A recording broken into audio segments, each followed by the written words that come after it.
So anyway, in 3 to 15 business days, my vote will be counted. Hi, everybody. Welcome to Critic Box, the podcast video thing where we talk about movies and TVs and actors and all the stuff going on in the world around TV and movies and actors. My name is Jared. Joined with me, I would love to say as always, but I mean, happy to have my co-star. I would say I'm the co-star to you, co-star. Is there a star? I don't know how the system works. Anyway, it is the Silk of Cinema, Miss Andrea herself. Hello, hello, hello. And Hello. I showed up. Yes. I've had to do a few of these alone, and our ratings have dropped or hit record numbers. I actually don't know. I don't look at the numbers. You've done it so well. I've actually sat back and I've watched a few of them, and I've just I watched you be astounded and shocked and surprised in the middle of the trailer. And I'm like, yes, Jared, love it for me. You react so good, Jared. You react to that thing that happened in the trailer. Yes, Jared. Demi Moore's new one, I think you did a great job on that one. That one, I also read, read a review. I kind of glanced over at a review of how apparently, of the other number of reasons to watch that movie because it looks messed up, apparently it's graphically messed up.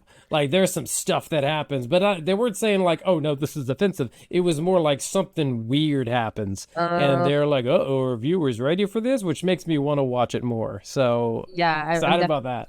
But no, I definitely watched that one. I'm like, well, you make me want to see that one now.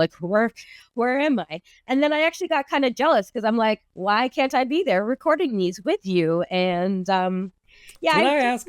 I came to reclaim my seat. I came to reclaim my seat. You know what? Zero shame for being busy. All credit to you for being busy and not being able to do it coincidentally during our shoot. I know what that's like of, say, I have one thing on Wednesday at this time. The rest of the week I'm wide open. And I try to book something like, all right, good, we're meeting at this exact time on this Wednesday. Yeah. And I'm like, come on. What are we all the doing? Other days. Yeah. What are we doing? Yeah. That's just how this life works. That's how we do it. You know, but and when a lot of people are sleeping, we're usually the ones that are up working, and you end up just kind of appreciating the lifestyle you live for what it is in the moment in time, where it's crazy, it's all over the place, the schedule is insane, there is sometimes no structure other than the fact that you have to get up and go. So I just want to thank you for holding it down for me while I've had to fulfill those obligations. Hey, I keep this ship afloat until you come back. You do? And then we'll sink it together. Oh, well then, let's dig some holes, shall we? But actually, you know what? Speaking of the opposite of that, actually, we did hit 500 subscribers. 500 of you out there have hit that subscribe button. Whether you've kept up with us or not, we still thank you very much. Thank you, watchers, casual listeners, people that keep up with that just to anger and hate post. Thank you, all of you. You're beautiful people. If every one of you could get one friend to come up and just hit that subscribe button for us again, we would double it, and then double it, and then double that number, and then we would have domination of YouTube. But YouTube. Wow. I don't know how YouTube works. I think it's a series of tubes. Okay, so today we have a bit of a fun lineup today. We have a couple, as tradition, blind trailers that we get to watch. Yay! Get some trailer reaction. And then we get to review the next show you need to be watching, The Penguin. Right. Episode 1. And then after that, we're going to talk a little bit about James Cameron's return of the Terminator, and apparently there's some news for the franchise. I just read the article before this episode, so we're going to see what it's like. Kurt has done his homework. I briefly do my homework, within the minutes of us actually recording. Okay. I got you on the assist though, Jared. I want to keep calling you James Cameron. No. You can call me James Cameron. I'm not going to say no to that, but I like to think that I'm a nicer James Cameron. Why, is he an asshole? Oh, he has a history, a reputation of losing it on set. However, evidently he's gotten better. Everyone realized how much of an ornery son of a bitch he's been on set, that he's actually changed his ways. And apparently on Avatar Part 2, The Secret of the Ooze, he apparently got nicer. He's apparently, I guess I don't want to say nicer, but he just wasn't he didn't go on tirades. So good to know. But yeah, for the last 40 years, James Cameron has had a reputation of like stay away from James Cameron on set as much as possible. Oh wow, sucks. But evidently he's gotten better. That really, really sucks. I mean, yeah, unlike Chevy Chase, he's recognized that people think he's an asshole, and then he's like, I need to change my ways. And he's gotten better. So good for him. I support improvement. That's just really crazy about how you can watch somebody's work, whether it's an actor, writer, director, whatever, musician, love their work. We can follow them, become the biggest fans, idolize them even, become obsessed. Oh, yeah. And because of their work, not because you know who they are as human beings or people in real life. And then you find out that they suck. Like, oh, you're a drama queen. They're horrible human beings. Yeah, right? You're like, oh, that's a punch. That's a punch. But everything you've done has been wonderful. How have you been like this? How do you get work done? How do people want to work with you? It's like, dude, this was really you this whole time? Yes. The whole time. Hey! Ooh, what do we got? Thunderbolts. Ooh, Thunderbolts. This looks like a Marvel. Yes, it is a Marvel. Oh, it's very much a Marvel. I see a Sebastian Stan in the back. I click leave on porch. Your subordinates will be reported to DoorDash HQ. Alexei, it's me. Open up. Milena? Hold on! Elena! Hi, Dad. Sorry about the wait. It was on an important call. Highly classified. Lot of work. Many irons in fire. You feel fulfilled? Oh, yeah. Yeah, so full. So filled. But why do you ask this? What brings you here? Put a team together. There is something wrong with me. An emptiness. I'm just drifting. And I don't have purpose. I thought throwing myself into work was the answer.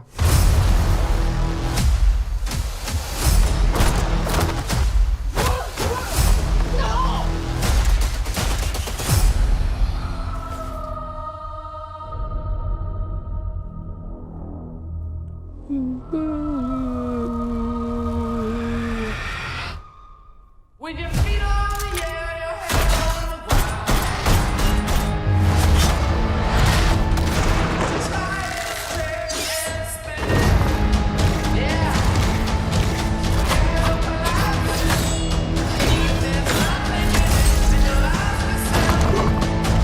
Oh no. Who are you? I'm Bob. Who sent you, Bob? Nobody. You were all sent?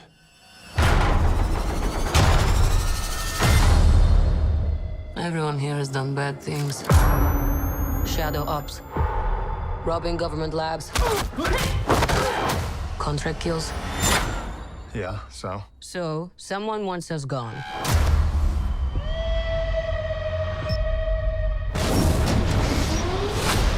What the hell? We're brought up with this belief that there are good guys and there are bad guys. What's the plan? This could get messy.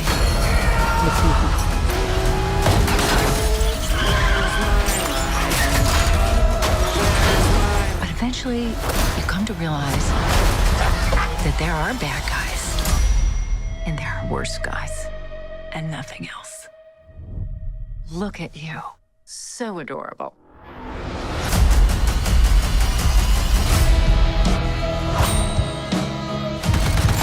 Don't worry, she's bulletproof. What happened to bulletproof? It's bulletproof-ish. Is that Bucky? That's not good.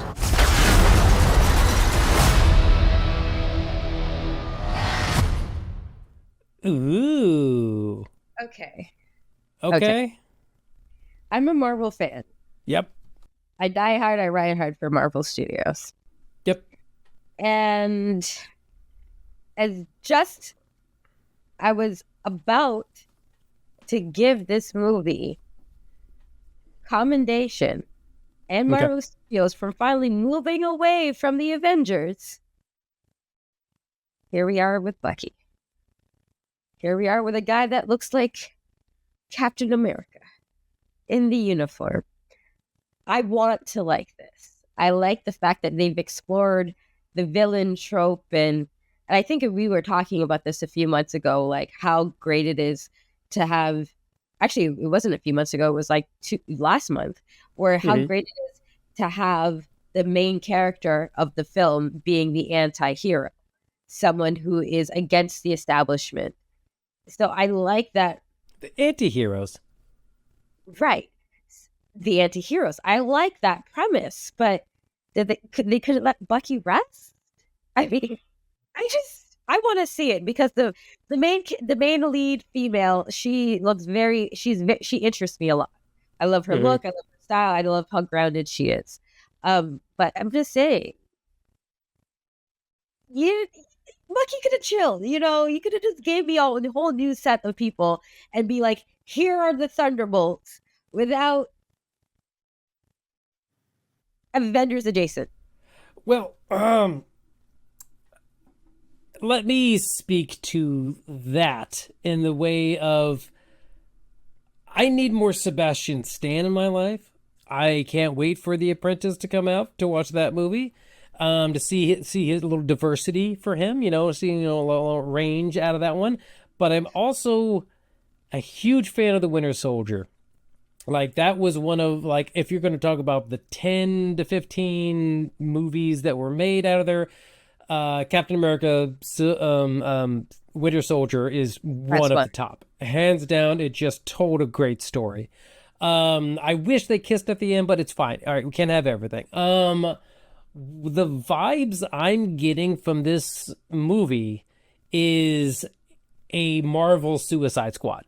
Like, this is Marvel's Suicide Squad of I can see that. Here, the dustbin, the shower drain of the Marvel universe of not bad guys, but they weren't great guys. They ride that middle line, which, to be honest, is more comic book accurate than you're going to get with the squeaky clean ones.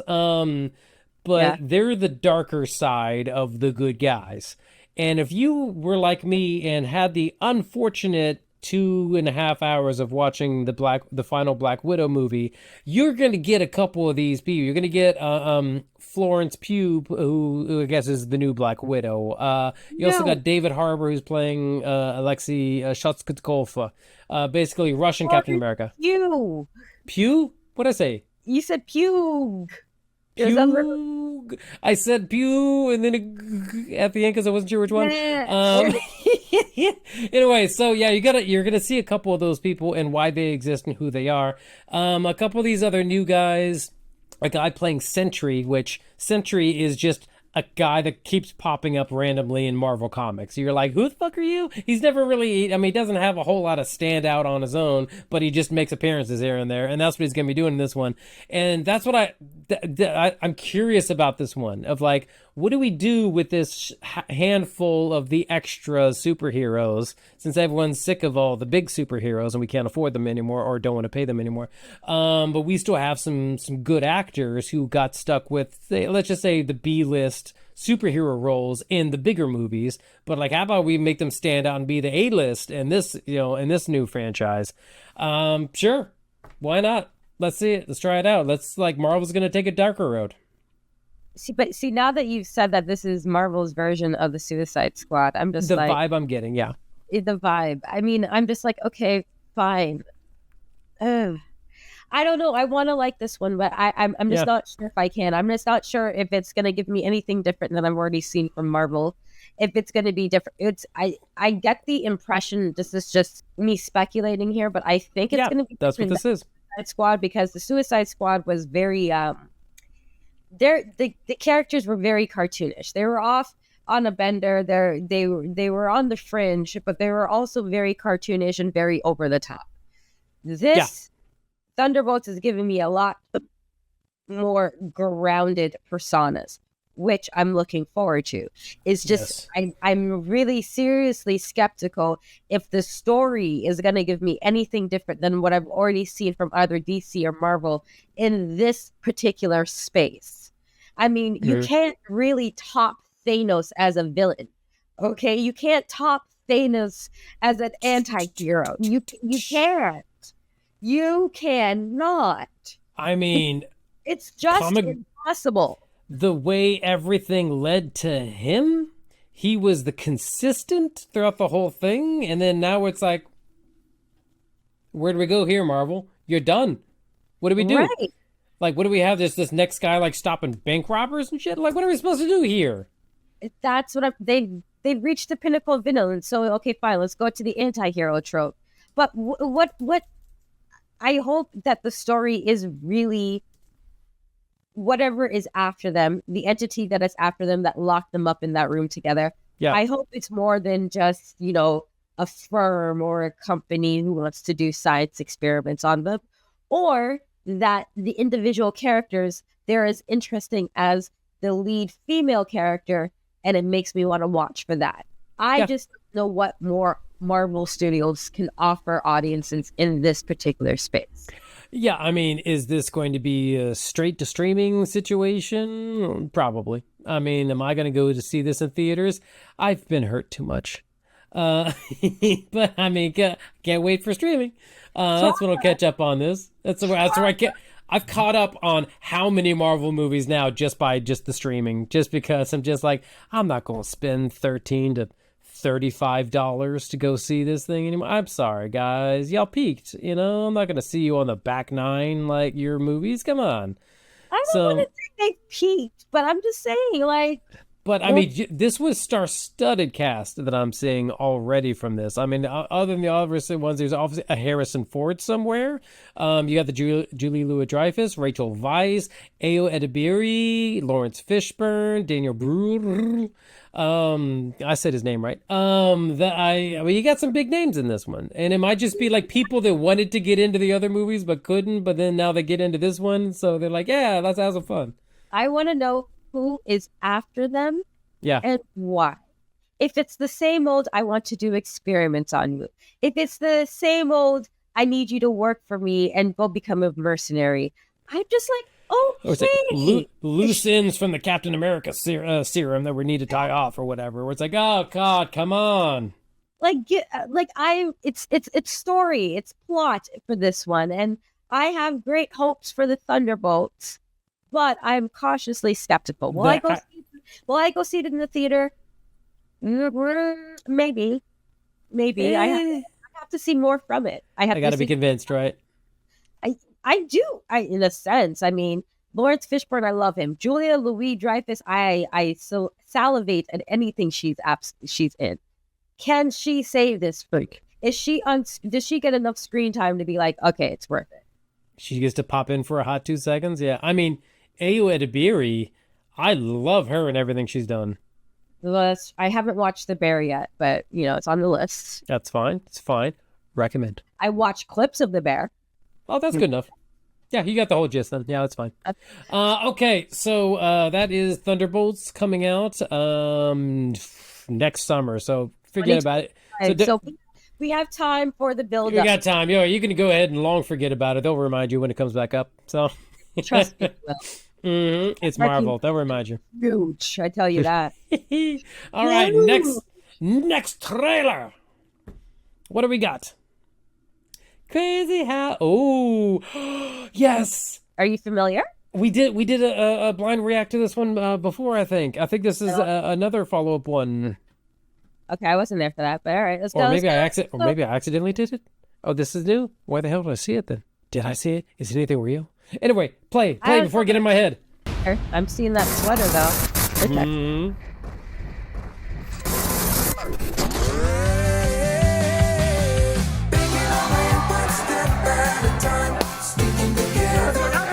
Sorry. Oh, I'm love the We 80s gotta sitcom get this vibe. fixed. Oh, what can I do you for? We fix, no problem.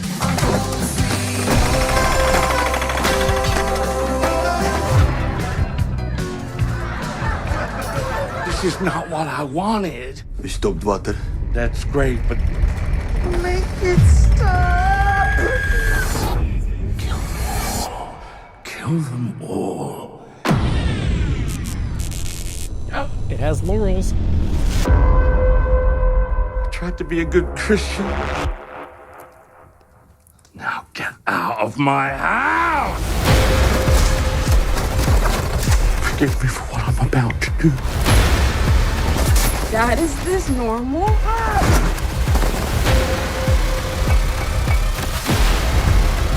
Kill them all.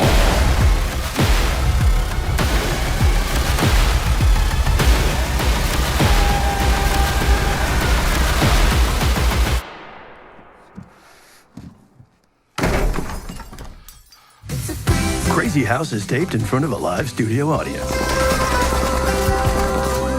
Oh, gosh. What a mess.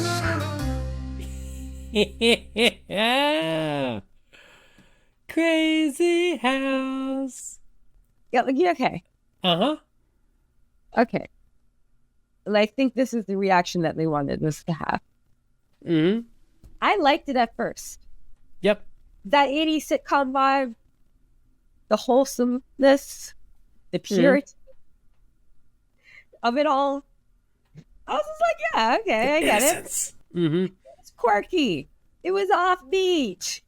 It was a little off center. Like, yeah, and then the Russian guys walked in. And you know what? I still liked it even then. I'm like, okay, I get where the filmmakers were going with this one. Let's tell a very common modern story about, contractors coming in and fucking up your shit and charging you thousands upon thousands of dollars to fix it when they were the ones who broke it in the first place. I get all that. I love it. I love the context that it was packaged in and given to us.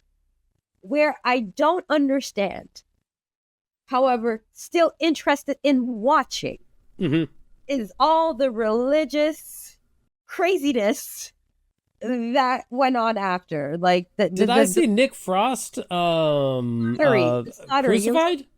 It was the guy. He was like he was having his own personal crusade in his house. You know what I mean? Like, he was one of the Christian shoulders that went across his whole property, just uprooting and eradicating it of offenses to the Lord.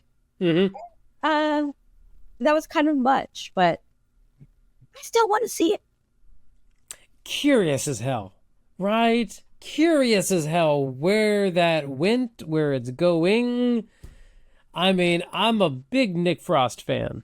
Love me some Nick Frost from back in the day, even to one of his less recent ones. Let me see, what were some other ones I saw? It was something paranormal. Truth Seekers.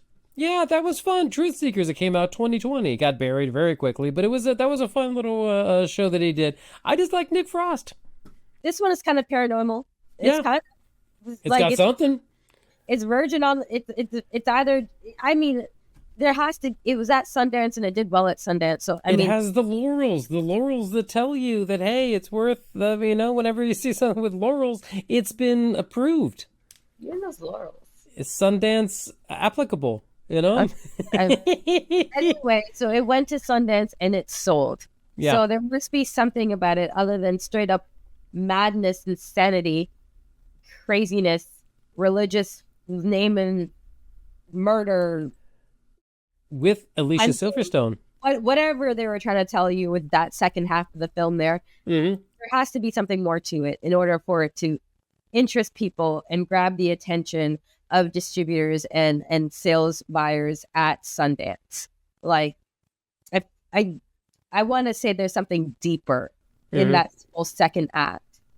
And at least if he's killing people or killing things or babies are being set on fire, I mean, it's done tastefully. See, my curiosity is, you saw him covered in blood.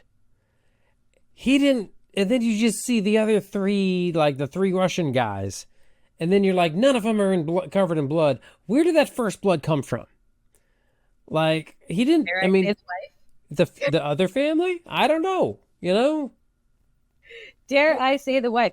What? It wasn't his face being covered in blood so much that got me. It was the Jesus Christ on the sweater, the embroidery of That Jesus. was nice. What got me was the Nick Frost on a cross.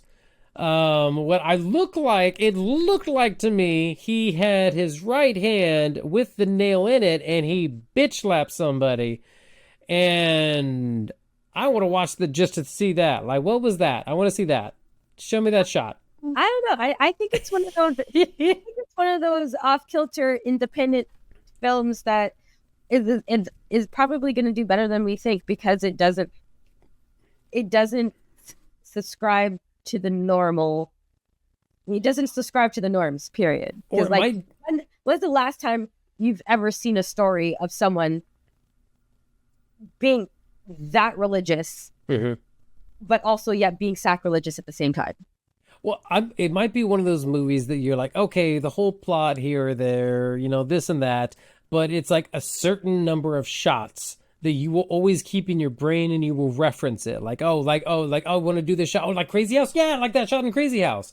It might be one of those. Might be one of those, like, so weird that you don't like, you know, you won't say, oh, I wouldn't say the whole thing was great, but there are some bits in there that are like, you know, and you just like that. It's a reference movie. Yeah, no, it definitely can be one of those. I don't think it's just there for the shock value. Yeah.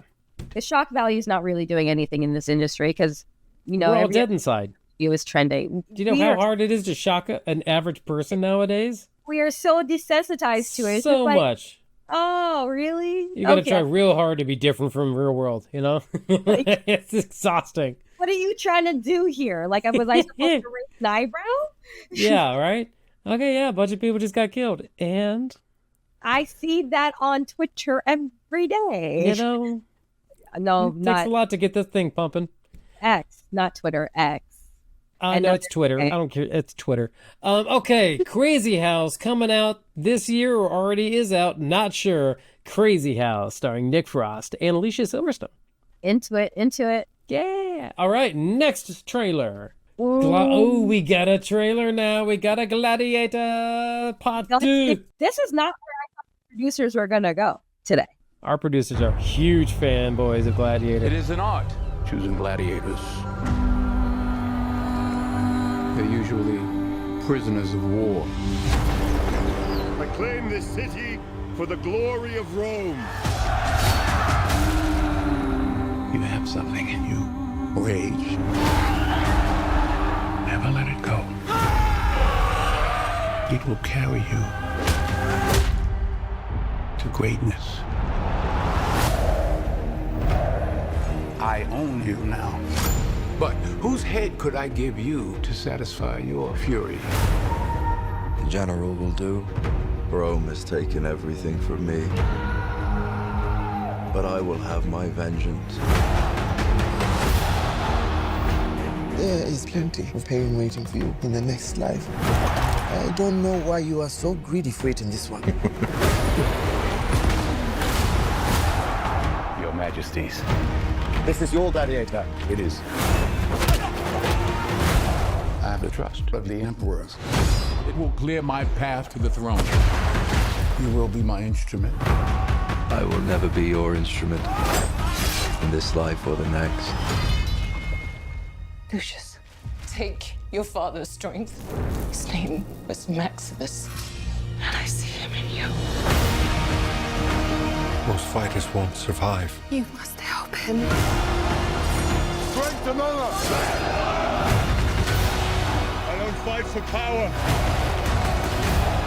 I fight to free Rome from men like them. Your name will be forgotten! To restore order, I must have power. Everything is forgotten in time. Empires fall, so do emperors. This is war! Real war! The odds are against you. The odds are always against me.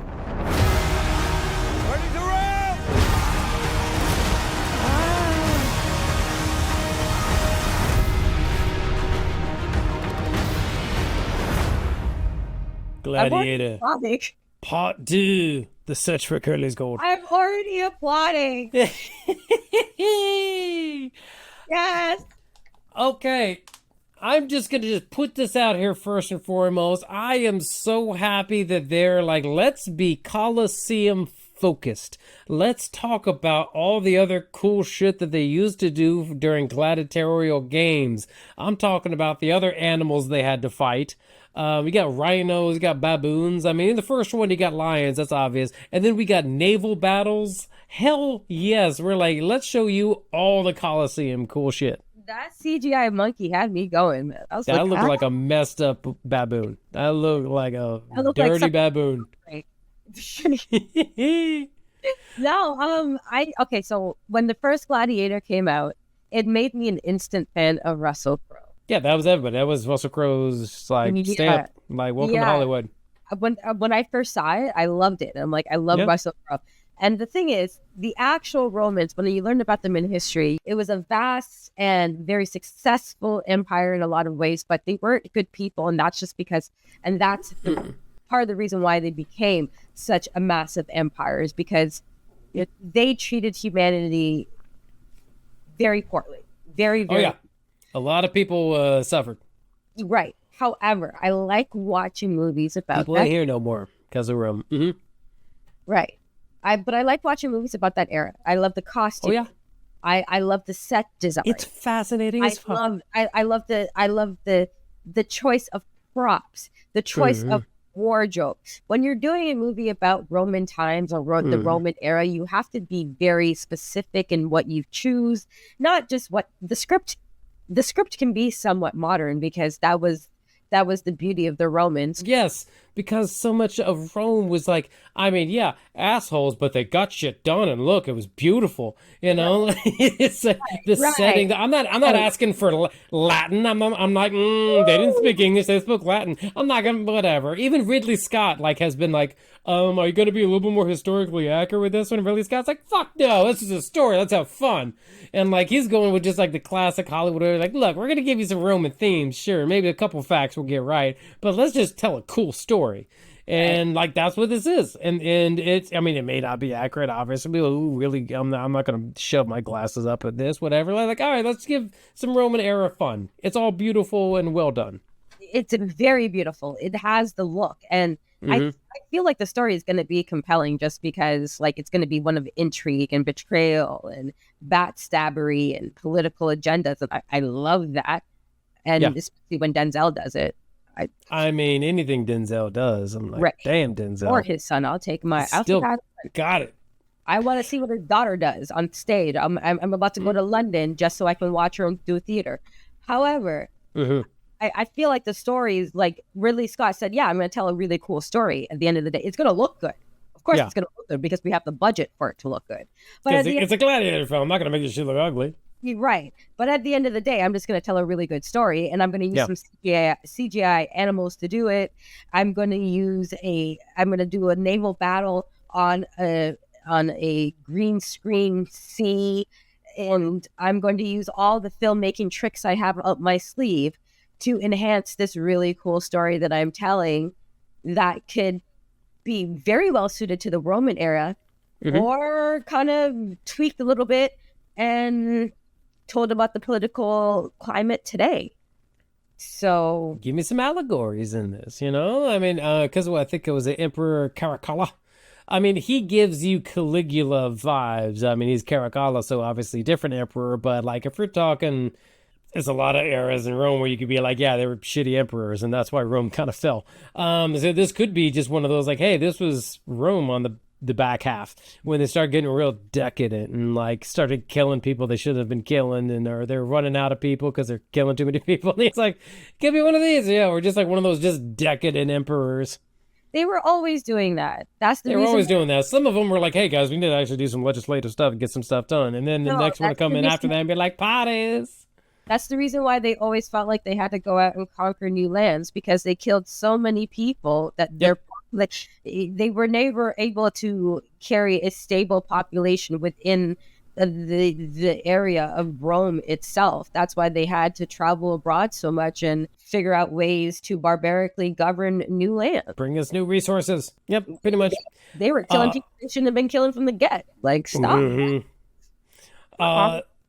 So this looks like fun, though. This looks like just a fun strap-in. We got us a Gladiator 2. I mean, I think even Ridley Scott was like, it's not going to be too different from the first one. The one thing I'm going to say I'd rather not have is don't you make Maximus Decimus Meridius the father of this guy. I'm like, no. I cried for his kid, for his like father of a murdered son. Husband of a murdered wife, and I will have my revenge. Like, don't say like, oh, by the way, your son lived. He snuck under like the rubble or whatever. Like he was hiding under a blanket the whole time, and he got out. Like, don't give me those stupid hijinks. I mean, Maximus was a popular name back then, so let's just say he was another Maximus. Right. Don't say like, oh yeah, your dad was this gladiator. Like, oh yeah, before he died in the ring, he knocked up a girl. Or like, don't. What is this? I'm totally with you on that. Like, just give me a story about other people in that realm. Yeah. Which is what I wish Marvel did independently of Bucky. But anyway, we won't go back there. What I will say... Thunderbolts, July 2025. What I will say about Gladiator 2, though, is that it has all the ingredients to become a classic. Yeah.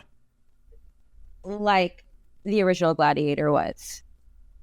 This could be, I mean, if you're going to make a movie that the first movie was awesome, like Alien or The Terminator, your follow-up has got to be a banger as well.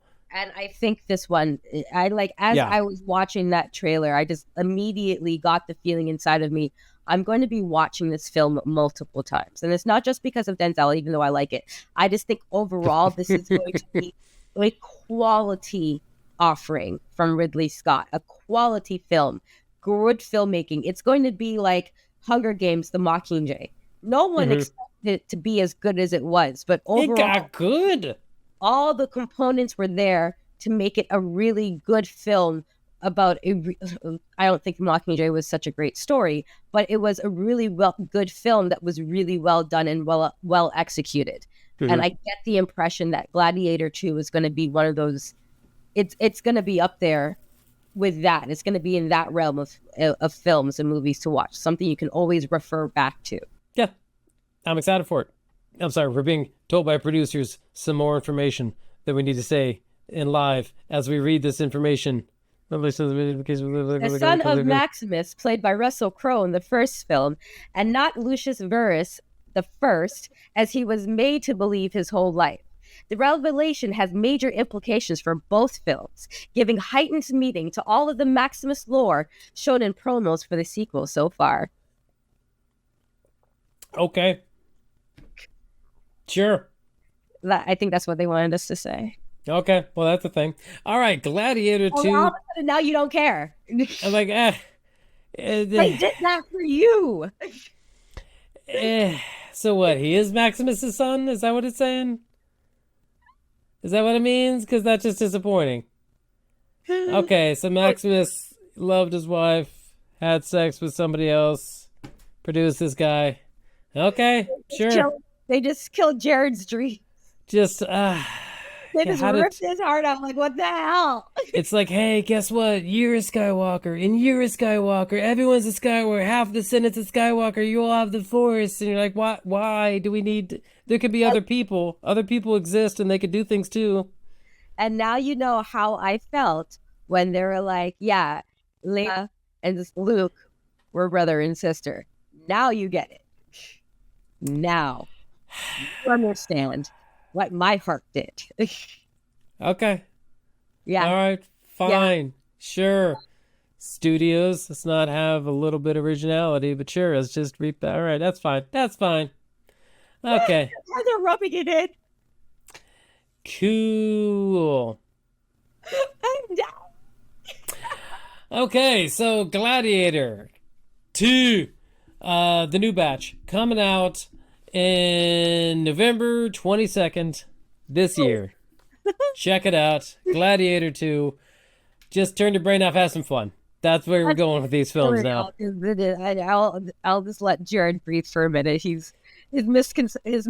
Go ahead, introduce the next trailer. Go ahead. I need a moment. They He's didn't holding have my to. tear. They didn't have to. Other people can be gladiators too, but apparently this family is the only family that can be gladiators. Okay. Get over the gladiator. Ooh, We're here. Netflix official cheeser. Yes. What is this one? Gladiator go.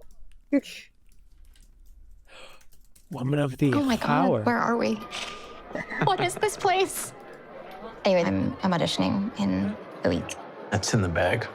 Oh yeah, you think so? Yeah, for sure. I mean, you have this like Patti Smith vibration thing going on. I'm talking about soul. Okay.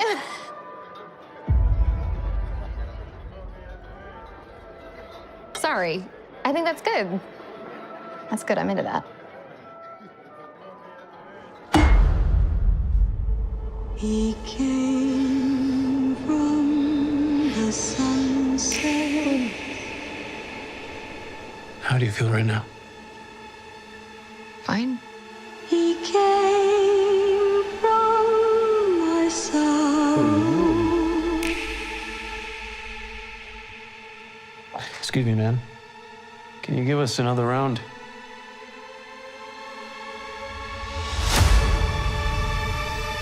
We'll have to get out of here then, huh? I'll walk with you. Hey. Can you tell me your number? I just gave it to you. Yeah, no, I know. I just want to make sure I have the right one. Right. Just let me see it and Can't repeat it from memory?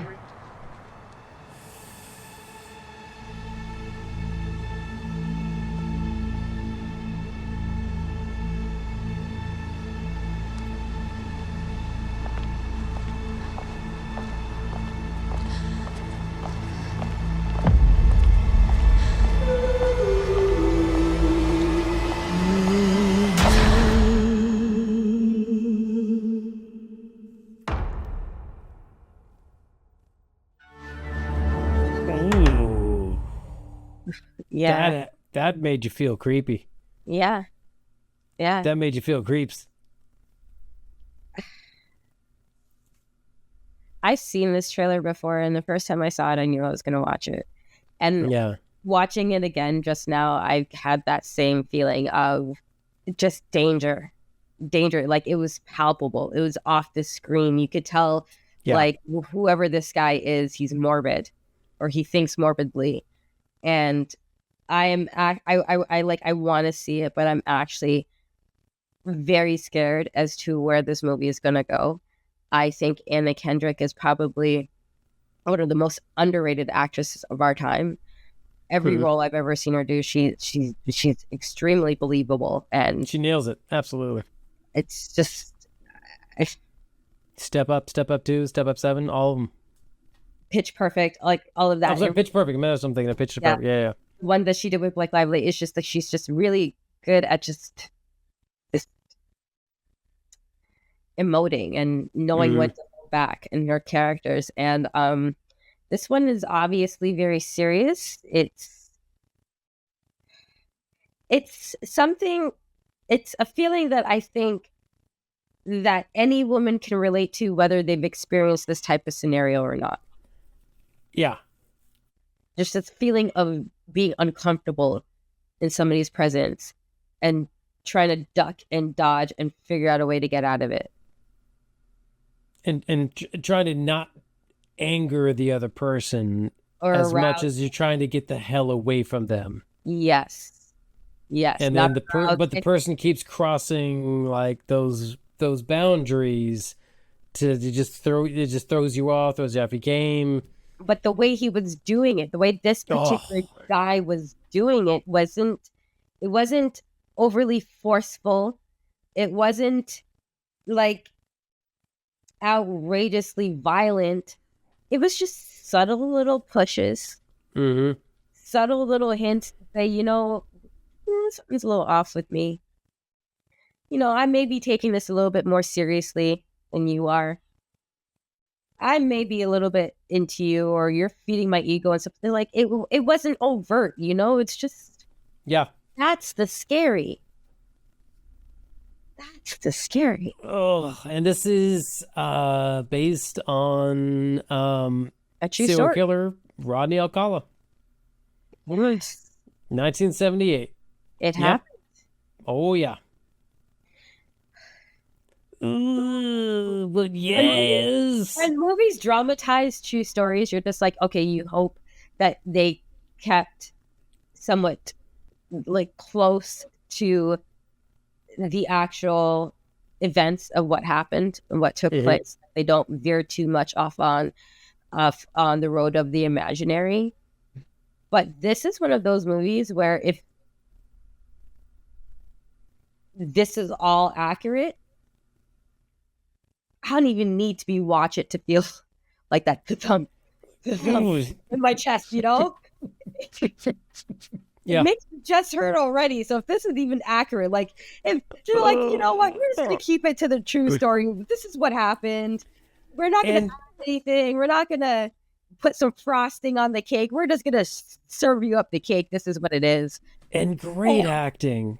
Great. I mean, Anna Kendrick and Daniel Zavato were the only two that you really got to see in that trailer. Yeah. There's other people evidently in the movie. It's not just them two for 2 hours, but ooh, yeah. I want to see Anna direct. I want to see her direct. I don't know if it's her directorial debut. I'm not sure if it's her debut. It is. It is her directorial debut. Yeah. Well, then this is the year of female directorial debuts. We had Zoe Kravitz. Now we have Anna Kendrick. There's probably a little bit more. I'm waiting for, daughter Shyamalan. I think daughter Shyamalan is in this one. Yeah. Hers too. Like, this is a big year for female directors. I'm here for it. The stories, but I feel like the stories that they're deciding to tell, I mean, they're damn good stories that they chose. These are not just your regular cookie cutter stories. These are very very specific choices that they made instead of, well, this script I know is going to entertain. This script I know is going to get eyes. No, they're like, we're storytellers, man. And see, the thing of when you make a movie about a serial killer, there's different ways of doing it. We've seen different ways of doing it, but the fact that it's leaning towards the way of the awkwardness, the lack of social cues and everything that a lot of serial killers had and were, the way it's portrayed, and it's just the cringe awkwardness. He is chilly. He is in real like your worst date. If in real life I had been in front of that man sitting across from him at the table, I would have been up and gone. There would have been no cute way for me to do it. I would have just been like, you know what? Honestly, boo, I gotta go. I would have ghosted him. I would have went to the bathroom and just never come back. Like, there is just no way. Just like your straw is still spinning in your glass. I'm out. I'm out, buddy. But you know what? And that's Andrea-shaped cloud sitting across from me, and then it's like, Andrea? But see, that's the thing. But a lot of women, we just sometimes we're with guys and we're just like, we're just not seeing because now you're watching a movie, you're watching someone do this, whatever. Oh, in this situation I would have done this. When you're live present in a situation like that, completely different ball game. Depends on the situation every time. Sometimes you're just having a conversation. Sometimes you keep the conversation going to feel a person out because your spidey sense are tinkling, but you're not really sure. And then sometimes you just outright flat out no. You know, nope, sorry, gotta go, mega excuse, smoke bomb, see ya, flip the table, run, fucking bye. Yep. Okay. Woman of the Hour. Evidently this movie has come out. Came out last year. No, October 18th. This is October 18th because it says initial release was September 8th, 2023. Maybe what? Yeah, I don't know. on the trailer, it said October 18th on Netflix. October 18th? Fuck it then. October 18th, 2024. On Netflix. Okay, you know what? Maybe it got a release somewhere to kind of test it out, and then they're like, okay, cool, it's coming to Netflix. Okay, so it's coming to Netflix on October 18th of this year. Yeah. Next month. It depends on when this episode comes out. The best month of scary horror movies. Yay, October, I'm excited. Okay, how are you? No, you're not a big horror movie fan, are you? If it scares me, yeah, but most of them don't scare me. Oh, so it's got to scare you. Just like a comedy needs to make me laugh, or a movie's got to scare me. And again, this day and age, hard to get there. Hard to scare. Hard to get this cold. A lot of stuff. But you know what? I think now we can turn to, let's just say, the main show, the big show of this episode, the crime drama, gangster, slight superhero-ish, your new must-watch show that is on Crave or whatever way you watch things, The Penguin. It's definitely not The Acolyte. It is The Penguin. Yes. Starring Colin Farrell. And I don't want to say that if he died next year, he's going to forever be remembered as the Penguin. But I mean, if there is a character in your repertoire that you just nail, Colin Farrell as Penguin. Oswald Cobblepot. He did it. He did it. He did it. Okay, so let's just give a little breakdown. I believe we got the trailer happening to the whatever of us. So if you got to see The Batman with Robert Pattinson, I always want to say Patton Oswalt, and that was not Patton Oswalt. Robert Pattinson's The Batman. You got to see Colin Farrell as the Penguin already. This is a week later, at the end of The Batman, when The Batman ended, flooding happened in Gotham, everything went asunder, whatever. Batman's like, I do it for the city. That's what he sounded like. This is a week later. That's when this starts off, and it is now, there's a power vacuum in Gotham. Falcone's gone. Falcone's down. He was the head mob leader. The other guy, the Maroney family, the head guy, he's in jail, and now Penguin's here to fill a power vacuum. No, Penguin killed Falcone's son. That's kind of how this all started. Yes, and that's I would say spoiler, but that's within the first 10 minutes of this show. It's fine. Whatever. It's the son. Who gives a shit about the son? Played very well by Michael Zegan, by the way. Played very well by Michael Zegan. He was a plot device to be killed. Yeah, he was. No. Head Falcone, though. Carmine Falcone got killed in The Batman. And so that's why there's the power vacuum, because it's like, hey, a big head mob boss got whacked. So who's in charge of all these dynamics? What's going on with all this? And the premise of the Penguin is that, he tries to be that person to the family to keep things the same. Mm-hmm. And call it a spoiler if you want, but a certain member of that family takes a freaking bucket.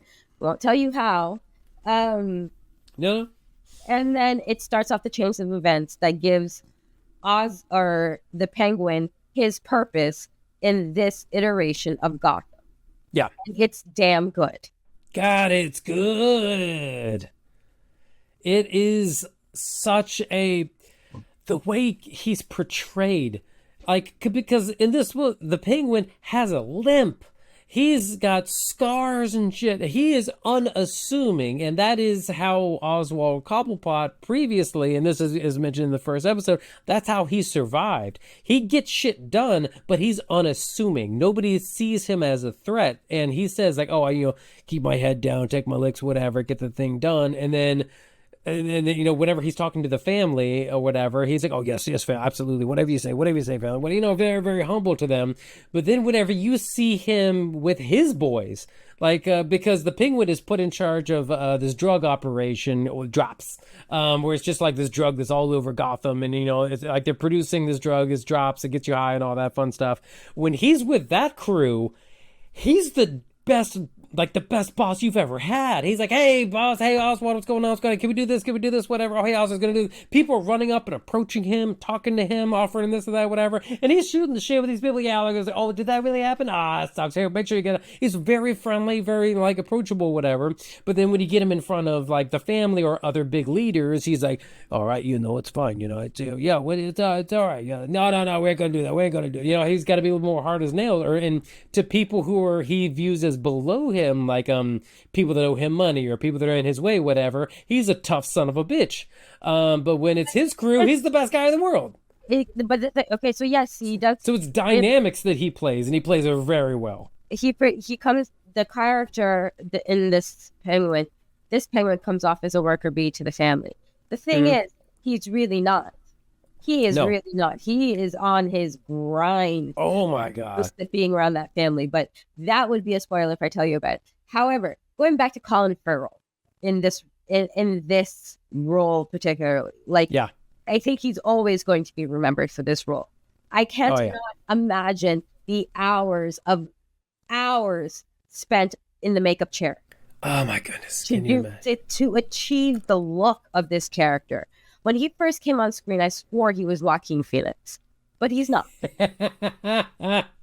He's not.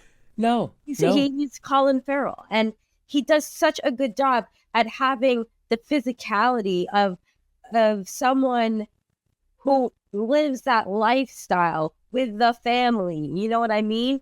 But it's still very likable, and also kind of relatable. Like, he's just a regular dude. He does some bad shit, but he's just a regular dude. But he's a dude that came from nothing. Like, you get to meet his mama, and his mama's, just the most, I don't know if it's a healthy relationship, but they're good in a strong bond. She's like, "I've raised my boy to be strong, and we're going to be strong." But she's not like harsh, demanding crap. Where she's understanding. She's like, "I hear your problem. Here's how we can get out of it." Like, she's helpful. She gives him advice. Right. And the thing about this Penguin is that when it comes to the women in his life, I love the way the writers put this in perspective.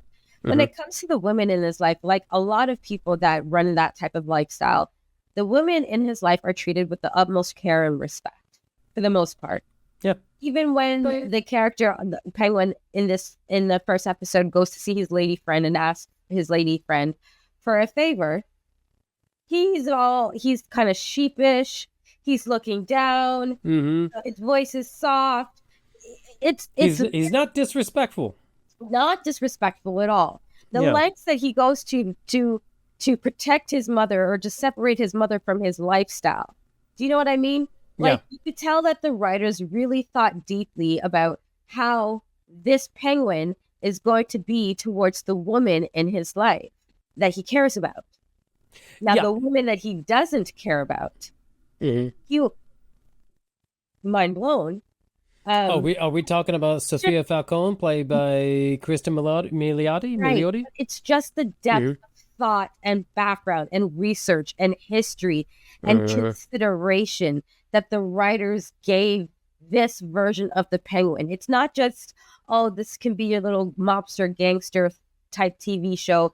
This is not just your superhero DC regular comic book type of thing. It's not just cut paste hero, cut paste bad guy, no dimensions, Yeah. It's not that. It's not over the top. It's not too gritty. It's a nice meld of the both, and it's realistic and it's believable, and it is better. The first episode is 10 times better, and I love Jada Pinkett Smith on Girl, but it's 10 times better off the top than Gotham ever was. Oh yeah, off the top. Yeah, and that is due to in part because you want to watch Colin Farrell do his thing. He is amazing in this role. Amazing. I mean, just one, the physicality. Like, honestly, if you could just put, I mean, I'm sure YouTube's going to have this, just a chain of videos of the way the penguin walks. And you're like, how is this guy the threat for the Gotham underworld? And then you see and the penguin knows this. It's like, it's what gives him more depth to this character is he grew up with this physicality.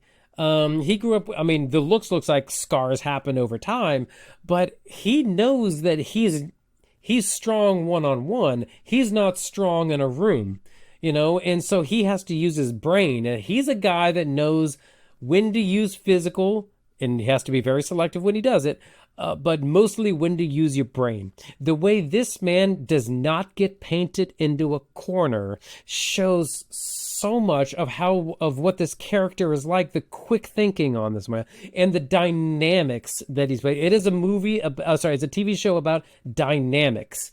Who, like every single person, the penguin relates to differently and treats differently, and takes different roles with. Like the way he talks to his mom versus the way he talks to his lady, the way he talks to one of the Falcons, the way he talks to the Maroni, the way he talks to anybody, even like his sidekick that he picks up, Victor.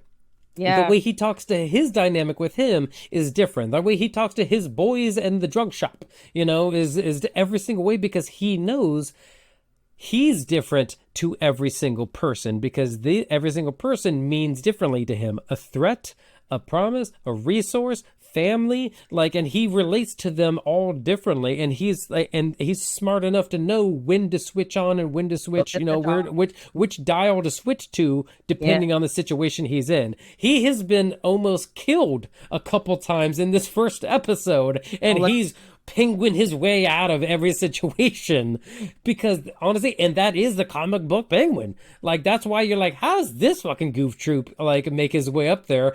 That's how he makes his way up there. He's smart as hell, and he knows how to work dynamics. Yeah, and I also, what I want to give to the people behind this TV show, not just the strength of the penguin alone, not just Colin Farrell's acting, is this visual effects. Obviously, we know that we're looking at New York, right?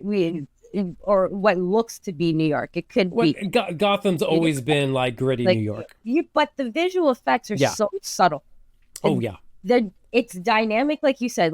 Dynamic seems to be an all-over theme for this series, but it's also very subtle.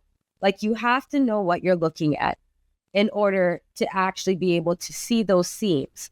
Or else, if you're not looking at it in that sense, in that context, you're just watching a show, and you're going to be hella entertained by a TV show.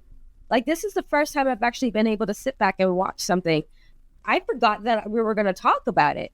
I forgot I need to take notes.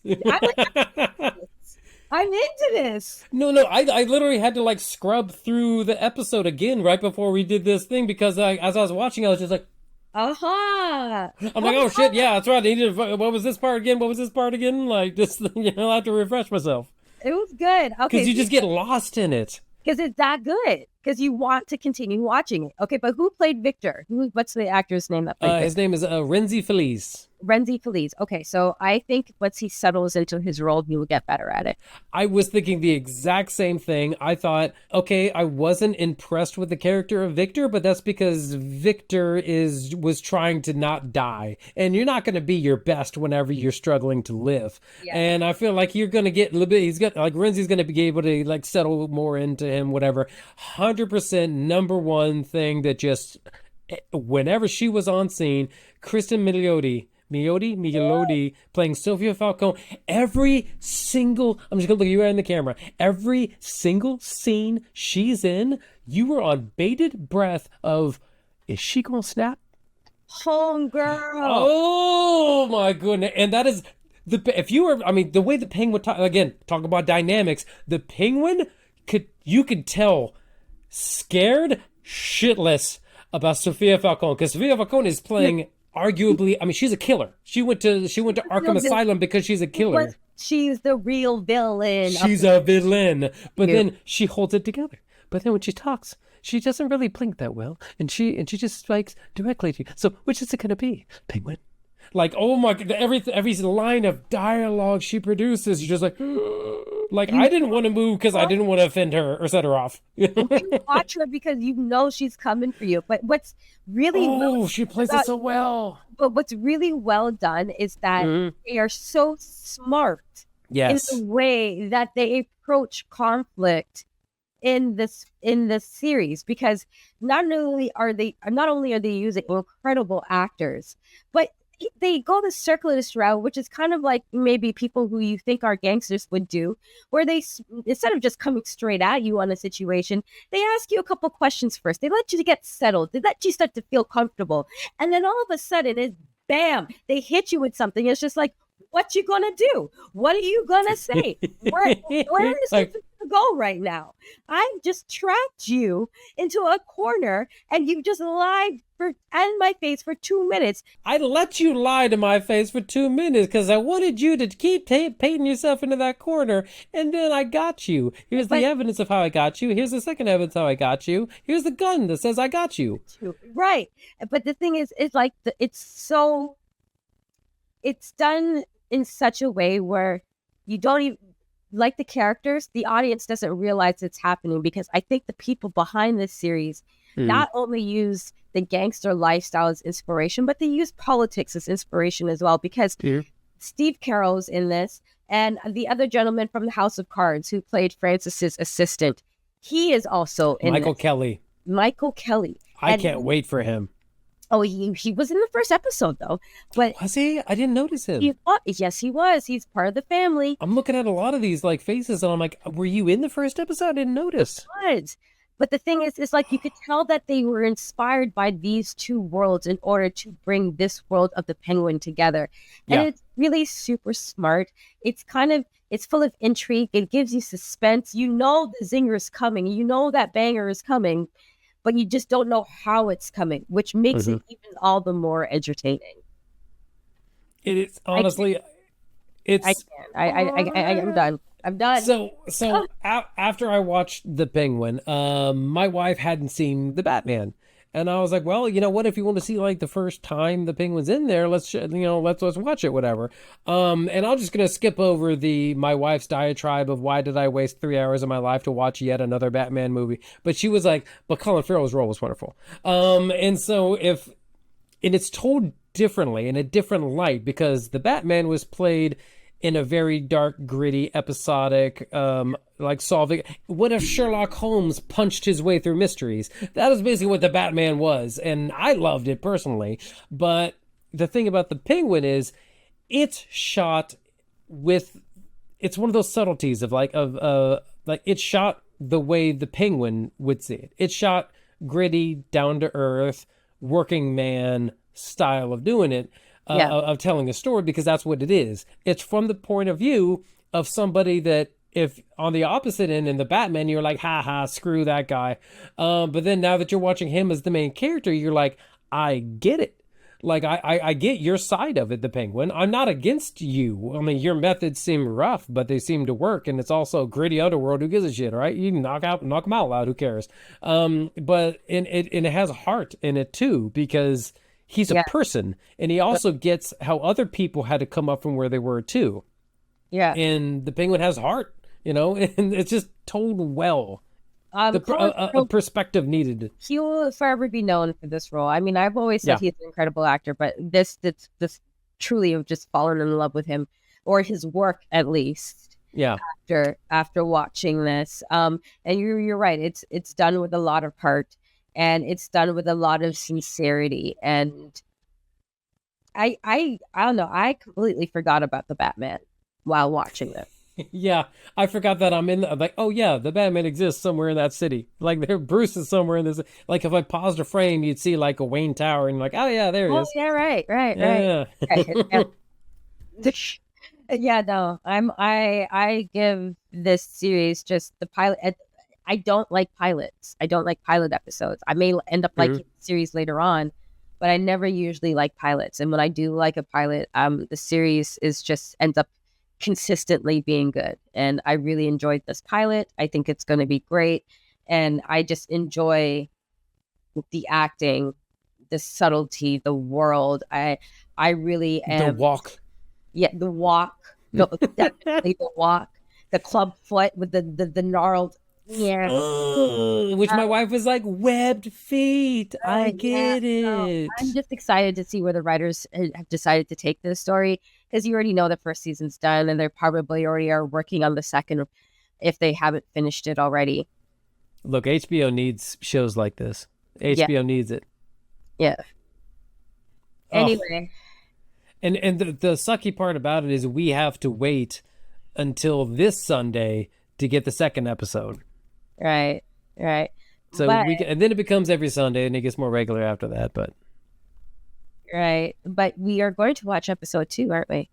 Of course, we're going to watch episode 2. We're going to review episode 2. We're not going to watch episode 2. We're going to watch episode 2. We're going to watch episode 3, episode 4, and 5, 6, 7, 8. All of them. We're going to watch all those episodes, and we're going to bug you with all of that. And we're reviewing all of them, aren't we? Yes, we're going to review each episode, all the oh my gosh, all the I can't believe, all that stuff we're going to be doing with the Penguin, with Andrea, with me, Jared, maybe a Sarah. Here on Critic Box, we are going to keep you abreast of the Penguin. Right.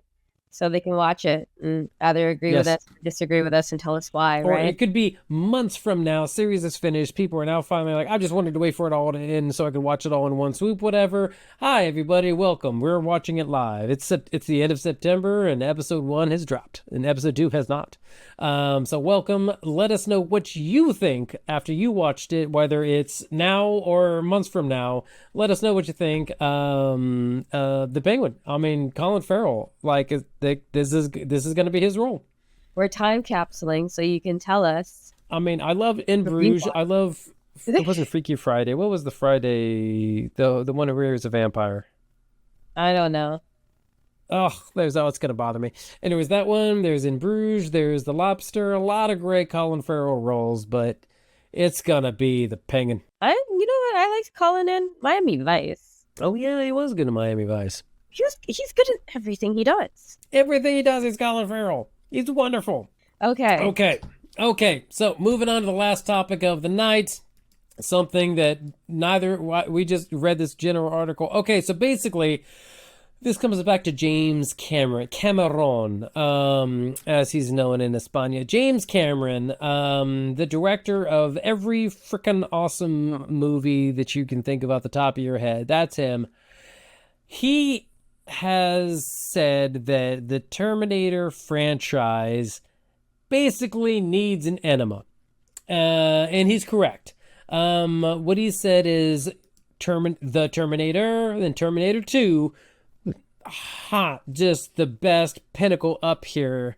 But then afterwards, a hard, sharp drop into crapville. Not worth watching any of the other Terminators in the franchises. I say Rise of the Machine, The Dark Fates. I didn't even know the names of some of these because I didn't even bother watching them. James Cameron has recognized, just like I said, James Cameron for 40 years had a reputation of being a son of a bitch to work with. He's recognized his fault and he's become a better person, and I'm happy for that, James. Thank you. Keep doing your ocean exploration. I love it. I love everything you do. But yes, I will be in your movies. Thank you for the offer, James Cameron. He has said what we need to do is stop leaning on the past and start doing something new.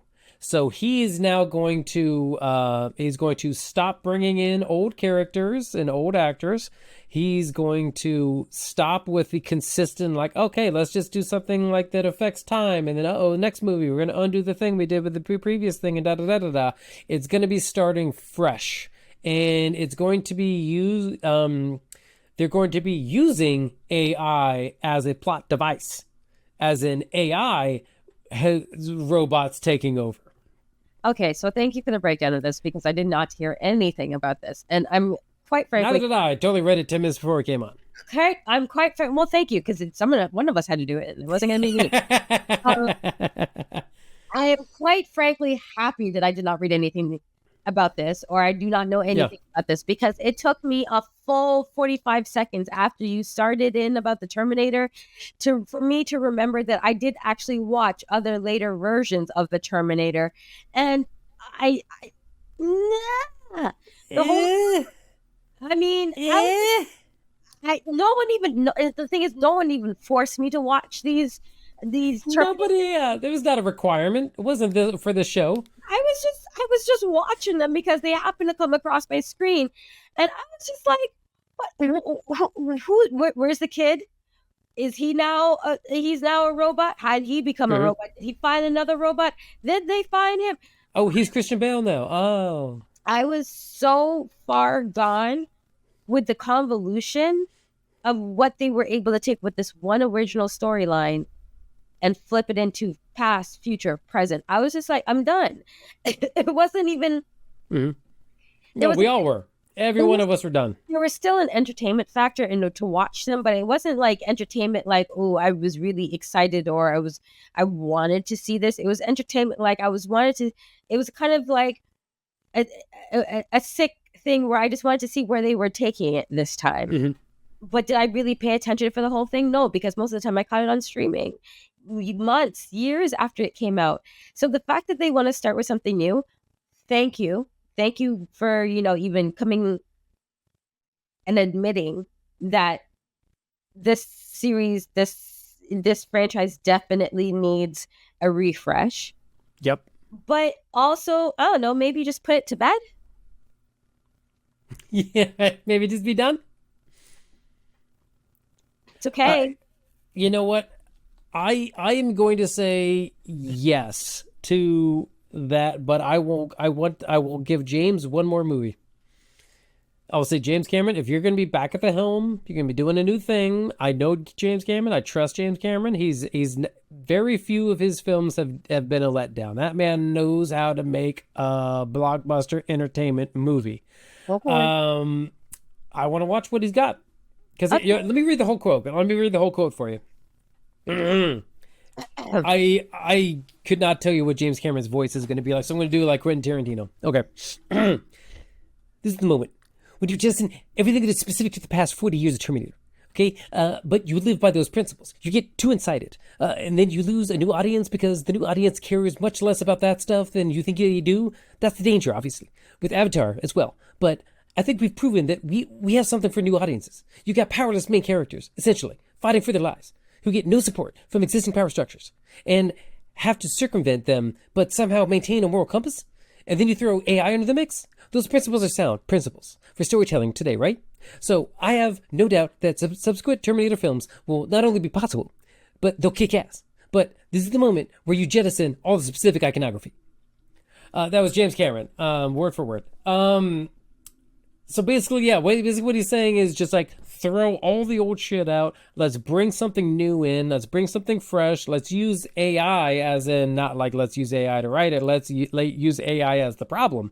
And because that's a modern allegory that we're all facing and while waiting to see for that shoe to drop. And so that's what he's doing, is doing new, fresh Terminator. Okay, but how fresh is making AI the villain? We've seen that several times. We've seen it, yeah. It's not. I mean, Ghost in the Shell was another, I think, a good example of that too. Okay, yeah. Fine. You know what? Like you said, James Cameron is a proven, tried and tested filmmaker. James, I trust. It's not like he hasn't been here before. You got to, he's taken the opportunity to do this, and he's promising us premises that are relevant to our modern day lives, and fresh new faces and characters and storylines to hopefully become enamored with and affectionate about. And you kind of want to give him the opportunity to do that, but also good luck. Oh, evidently, I'm sorry, and this is what I was noticing, because I was like, the producer showed me some videos, like, wait, okay, so there is an animated Terminator. There's Terminator Zero. Yes. It's a Netflix anime that I mean, they're even mentioning in this article that, okay, apparently that one works because it proves that it can work because there's new characters. Right. And then that one looked a lot more appealing to me than... I'm not gonna lie, I'm like, ooh, I love me some animated franchises. Okay. Okay, so it's viable. It's possible. See what happens when you don't make everything related to the same characters. Ridley Scott, Gladiator 2. See what happens whenever you have new characters and new people and new possibilities and storylines. I'm just saying. So that's where we are with James Cameron and the Terminators. I'm gonna look down because I want. Look down and look to the right. I want like I said, like you said, in James we trust, and I want to trust in James. And if you tell me that you're not going to be hindered or hamstrung by what has happened in this franchise in the past, I want to believe you. Yeah. But we've been burned before. And I'm okay with the Terminator being terminated, and we move on. And we all agree that Terminator 1 and 2, perfect. Stop right there. Because done. Look how long it's been since Arnold's done. Like, Arnold has been a... Don't bring back Arnold. We don't need Arnold. No, but no. They probably won't, even though he's acting again. But he's done. He's been a governor or whatever he was of California. He was a movie star. California. He's done so much things since the Terminator. He's moved on. Can the rest of we just move past it? Yeah. And that's what they're saying. That's what he's doing. That's what James is like. Let's move past all that shit. But it's still called the Terminator. Jettison. Well, yeah, because it's in the franchise. It's a series. It is a thing. So let's just see what he does. Let's just see what he does with it. See where it goes. We'll see where it goes. You have more faith than I do. I do. Only because I haven't seen this animated series yet, and I totally want to watch it. Okay, so I think that's all we got. That's all we got for this episode of Critic Box. We had some good times, had some good trailers, some good discussions on the Penguin, which we'll be coming back to you. Good on James Cameron. And again, let's end on a high note. We have 500 subscribers. And counting. And counting. Sorry, we didn't stop at. We didn't cap it at 500. We're still going. And we're all going to overlook James's cheesy sound effect there, and just say thank you for watching. Thank you for subscribing. Tell your friends, keep coming back, watch more videos, and we'll keep making them for you. Thank you so much. Please continue, subscribe. Just subscribe. We're not going to hassle you. We're not going to chase you down with a bunch of emails and useless newsletters that we're not going to do anything with. No, just hit subscribe and move on with your life. That helps us a ton. And we're going to keep... We're going to keep doing this. We're going to keep having fun. We're going to keep making, watching movies, watching TV shows, letting you know how it goes. And let us know what you think. What do you think about the Terminator franchise? Should it be dropped into molten lead and forgotten? Does it have a chance to be revived? Does James Cameron still live? Should Ridley Scott have really thought about making that Gladiator the son of literally anybody else in the Roman Empire? Let us know what you think. At least a good 15 years, maybe. I mean, give us a break. Give us a little something. But they got to keep going. We got the copyrights. Okay, we are Critic Box, your go-to place for movies, TV shows, actors, drama, this, things, and that. We just talk about cool, fun stuff and storytelling, being entertained. I feel like, we should probably do some documentaries soon. That should be another angle. I love documentaries. Or not. Okay, my name is Jared. This is the Silk of Cinema, Andrea. Sarah's also busy being more productive than us, I can tell you that. We are Critic Box. Please subscribe, comment, let us know you're out there, see what you think. You can just, if you tell us it sucks, it's still a comment. We still take it. I don't suck. He sucks. You know that. Yeah, specify. Obviously, it's me. Yeah. But thank you for watching. Stay tuned for the next whatever we do. No, Jared, you don't suck either. He's just having an insecurity. Thank you. We need to validate his feelings. I drink because I try. Anyway, guys, thank you. See you next time. See you next time on Critic Box. Bye. Bye.